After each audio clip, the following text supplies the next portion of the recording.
Right. So in our conclusion of this series today, I want to wrap up and kind of talk about the importance of obedience. You know, in each and every one of us, God has implanted in our DNA a unique gift, a unique desire to do something that would not just impact the people around us, but impact the community that we live in, the nation that we live in, and watch this, in generations to come. In every single one of us, God has uniquely implanted a dream. It's a dream that right now it may not seem achievable. It may not look like it's something you could do based upon either your qualifications through education or your qualifications through your experience or even your qualifications based upon what your bank statement says. But I want to tell you, if God implanted a vision, a dream in you, then provision comes from God.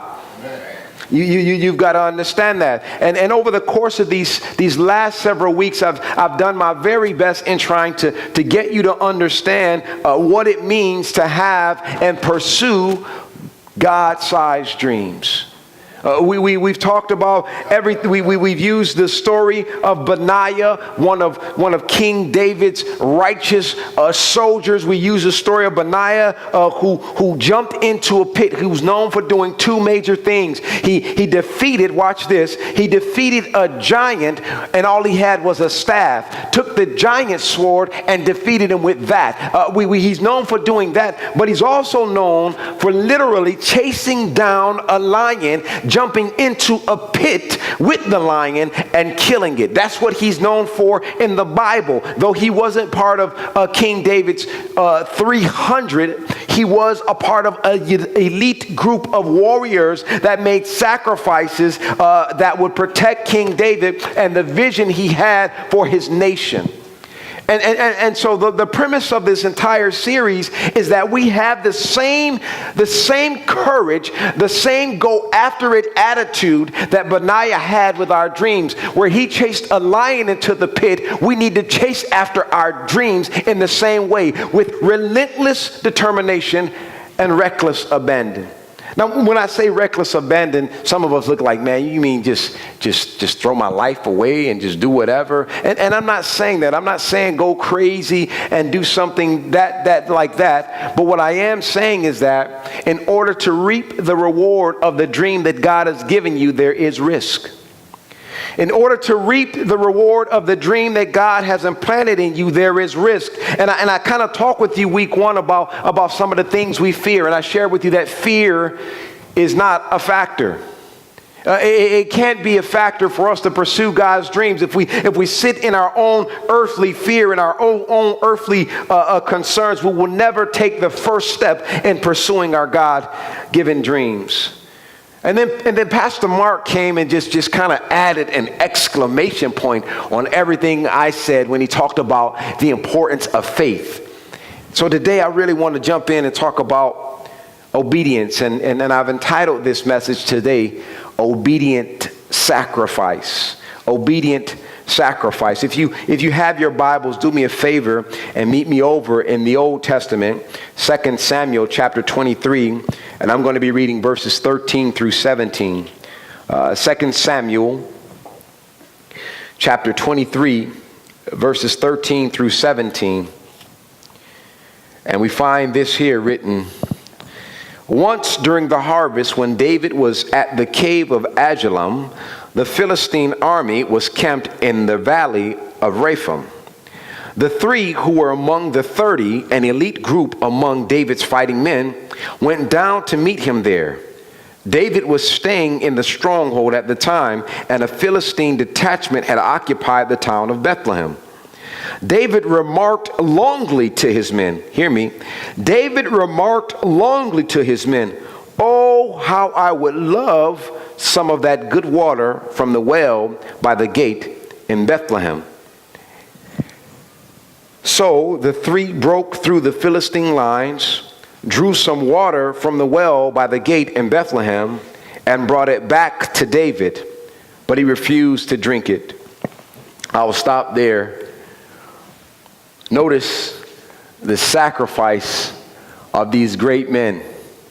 they heard David say, "Oh, I would love a sip of that water from the enemy lines, beyond the enemy lines. I would love that." David never said, "Can y'all go get me a drink?"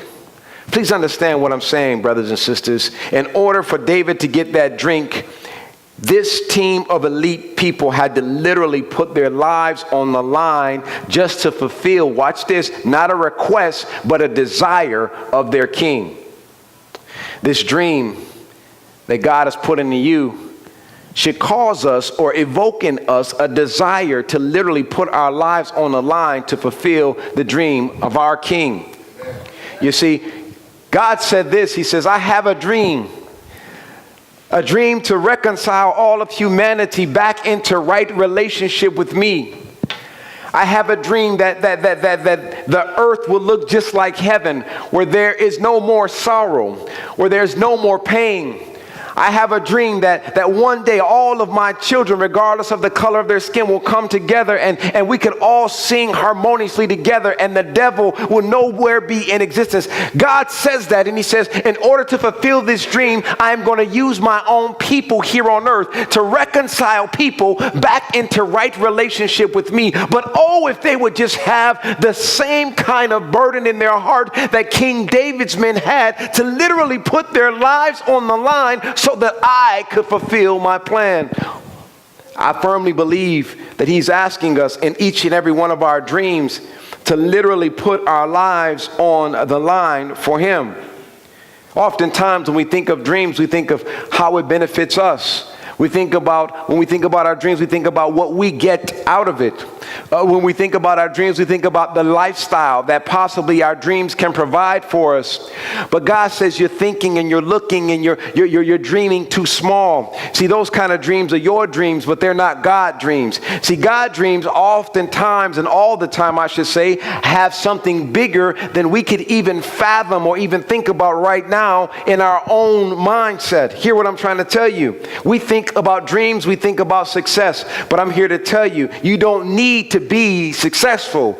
You do need to be obedient. Part of God's plan of redemption to all of mankind, he gave it to us clearly in the Great Commission, where he says, "Go share the gospel with all the nations," where he says, "Go share the gospels, baptize them in the name of the Father, Son." Go and share the gospels. And then he went even further and says, share it in Jerusalem, Judea, and Samaria. He tells us exactly where we need to go. And here's what I want to tell you. Whatever you think your dream is, I guarantee it's attached to go.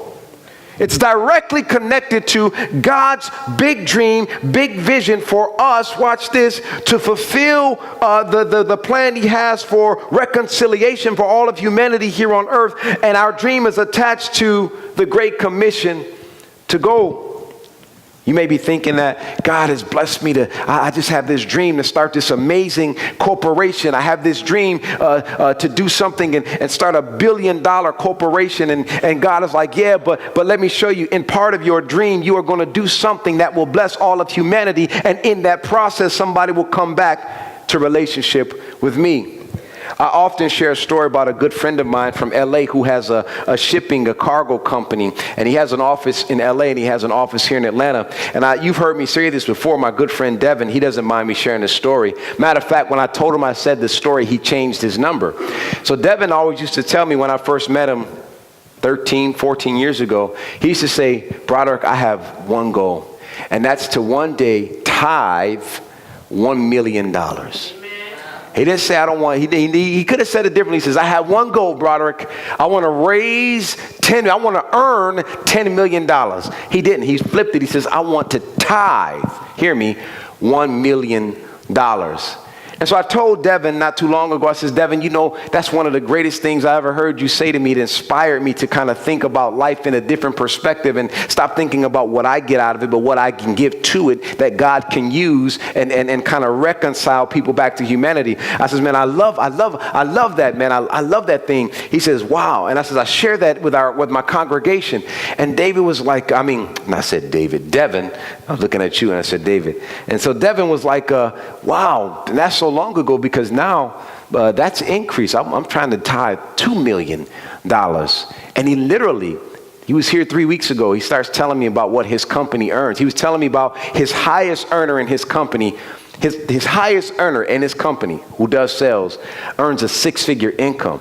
That's his highest earner. So I'm glad that Devin is transparent with me and he allows me to ask him questions. I was like, man, your business must be doing pretty good when you can pay out $300,000 and don't blink at it. Literally, his highest earner is making $300,000 in sales. You hear what I'm saying?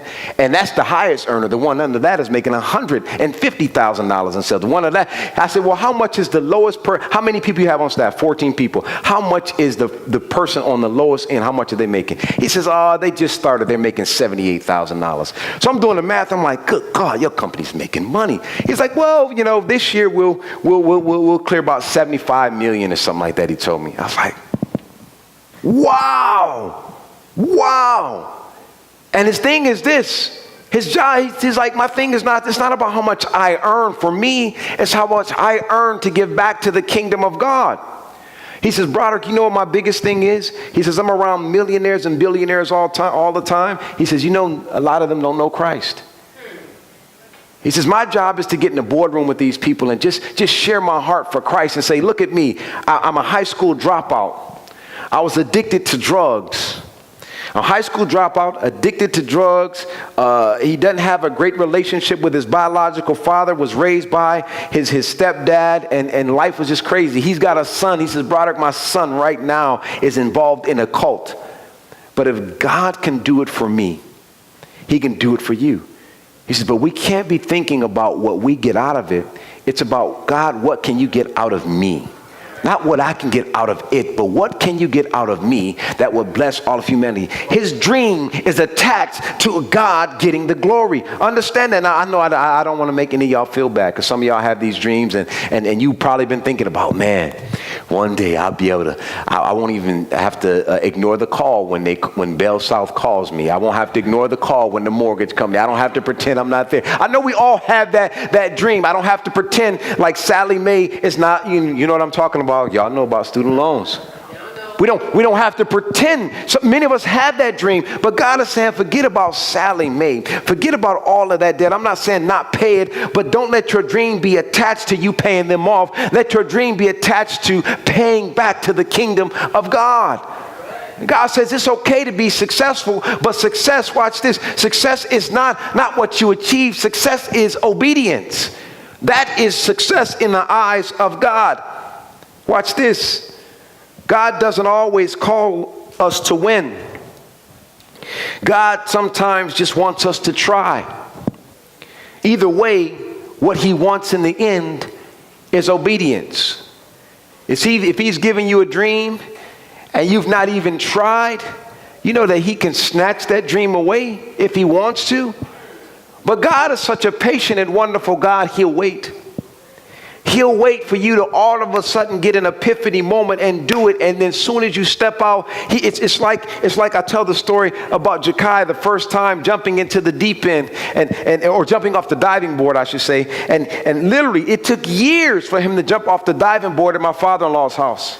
He would run, starting at the age of 3, run to the edge and then go back. Then the next year, age 4, he'd run to the edge and fake us out and go back. And he did that till he was about 5 years old. And one time I says, you know what? I'm going to go down there in the deep end with him. And so I'm treading water. It's 8 feet deep. Jekiah was probably 6 or 7 years old. I'm treading water. I said, son, jump. Daddy is here. Just jump. I got it, man. Listen, daddy is not going to, I love you too much to let you drown. I got you. Just jump. His little legs trembling. And he goes to the edge and, whew. And I said, do it, Jekiah. All right, then I'm going to swim away. And he says, no, daddy, no, I'm going to do it. And while my back was turned, I'm getting ready to swim away. That little fella just jumped out there like a little chipmunk and just flew out into my arms in the deep end. And after that, I said, look, I was here for you. I caught you. You didn't drown. He was like, oh, he's pushing me away now. He's swimming toward the edge. I want to do it again. And you know what's amazing? God is saying the same thing. He said, I gave you a dream. Before you were in your mother's womb, I knew the plans for you and they were good. I think about you more than anything else. You matter a great deal to me. He says you are a forethought and not an afterthought. And all I want you to do is know that I put a dream in you, and all I need you to do is just trust me enough to just jump. Daddy is here, just jump. I won't let you drown, Joe, just jump. I know it seems impossible, but just jump, Will. I know it don't seem like you're qualified, but just jump, because guess what? God is an expert at using unqualified people to do his work here. Just jump. Daddy's here. And that's the obedience that I'm talking about. God was intentional when he made you. He knows every single follicle of hair on your head, and he named it. God is so wonderful that he'll make people that look exactly alike. We call them twins, but they have different fingerprints. God is so intentional in how he created us that he implanted this dream in us. And he said, I didn't do it just so you could feel good. I did it so that I can get glory, but I need you to jump. Daddy's here. Daddy's here. Now let me tell you about this word obedience. It's a tricky word. It's a tricky word. The instructions to being obedient you find right not in the definition of the word, but in the actual literal looking at the word. Watch this. If you look at the word obedient, just get it in your mind. I don't have it on the screen. It may be up. T is so good. She might get it up there. Just look at the word obedient. We don't have to look at the definition. Look at the word. And the instructions for God in the word obedient are found right in the middle of the word. It's a 3-letter word that goes D-I-E, die. And in order to be obedient, we have to die to everything that we think in our carnal mind is necessary to be successful. In order to be obedient, we've got to die to fear. In order to be obedient, we've got to die to what the haters say about us. In order to be obedient, we've got to die to what the world believes about us. In order to be obedient, we've got to die to our self-doubt. In order to be obedient, we've got to die to stuff that's been holding us back. In order to be obedient, sometimes we've got to kill and die to certain relationships. In order to be obedient, we have to die to certain things, and that's part of the process of being obedient. I know it doesn't seem right. I know you don't feel qualified. I know you got more money than month right now, but God says, step toward me and I will give you everything. See, with you, it may seem impossible, but with God, God says, I am possible. All things are possible according to those who are called to God's glory. You got to understand all things are possible through Christ. I'm wrapping up here. Just step out there on faith. Here's what I want to share with you. Just like courage is not the absence of fear, success is not the absence of failure. Nobody that I'm aware of, and I've checked this, has started something on the very first try and it's been exactly how they thought it would be. Nobody that I'm aware of, again, that's just me. I don't know everything. I know some things and I know a lot about other things, but here's what I'm trying to tell you. Nobody that I know in my research, in my studying, in my exegeting, even the text through this Bible here, started something from day one and it was successful. Even Moses had to try a couple times. Watch this. Even Peter had to still doubt it. Even after Jesus let the guy walk on water for a certain amount of seconds, he still had doubt. Nobody that I know tried something on the very first day and made it. One of the greatest basketball players that we know of, Michael Jordan, he didn't just come out his mother's womb just shooting and dunking and all this all day. No. It was tons of practice. Bill Gates didn't come up with the most amazing computer system ever from day one. It took trial and error. Success is not void of failure. You fail when you decide to quit and not ever give it a try again. That's the only time we fail. And here's what I want to tell you, my brothers and sisters. As long as God is pumping blood through your veins and oxygen through your lungs, you just keep on trying, knowing that God has gone before you. He's made the crooked road straight and made it easy for you. As a matter of fact, when you find yourself burdened or carrying heaviness, God says, take my yoke, for it is easy. He makes it easy for us. You don't even have to rely on what you got. Paul reminds us, he says, when I am weak, therefore I am strong. Not because all of a sudden he magically started lifting weights. It's because he relies on the strength of God. God says, I need you to be obedient. Don't worry about fear. Don't worry about your qualifications. Trust and see that I got the best in store for you. That before you were even created in your mother's womb, I had a plan for you. And it's a guaranteed plan of success, but it requires obedience. It requires you to do some things. I love what Mark Batterson said here. He says, we live in a culture that idolizes success and demonizes failure. But here's the thing he says, but in God's kingdom, the outcome isn't the issue. Success isn't winning or losing. Success is obeying. Success is obeying. Success is stepping out there. Now, I realize that as we go about pursuing our dreams, we're going to come against some stuff. I realize that as we go about pursuing our dreams, we're going to face some battles. I realize that as we go about pursuing our dreams, and even in the midst of being obedient, that we will face some challenges, that the enemy will throw everything at us, including the kitchen sink. I realize that as we're pursuing our dreams and trying to obey the Lord, that in isolation, the enemy will begin to whisper lies to us that we'll look in the mirror and believe. I realize that as we're going out pursuing and being obedient to God, that we may stumble and scrape our knee every now and again. But here's what God is looking at. How will you recover? How will you handle the challenges that you face? How will you handle when the bank says no? Will you quit? How will you handle when you put your first application in for the college that you've dreamed of and they say, now we've already chosen somebody? How will you handle it when you go out and you put your application down for the house that you want and all of a sudden they said the loan is not approved? How will you handle it when you actually launch your business and you get no customers or no clients? How will you handle it when you just open up your business and you're the only one in there? How will you handle it? I'll tell you a story of a pastor that handled it this way. God gave him a vision to start a church in Korea. And God told him, he says, you will pastor the largest church in the world. And he went out and pursued that dream. He stepped out on faith. And little by little, the church grew.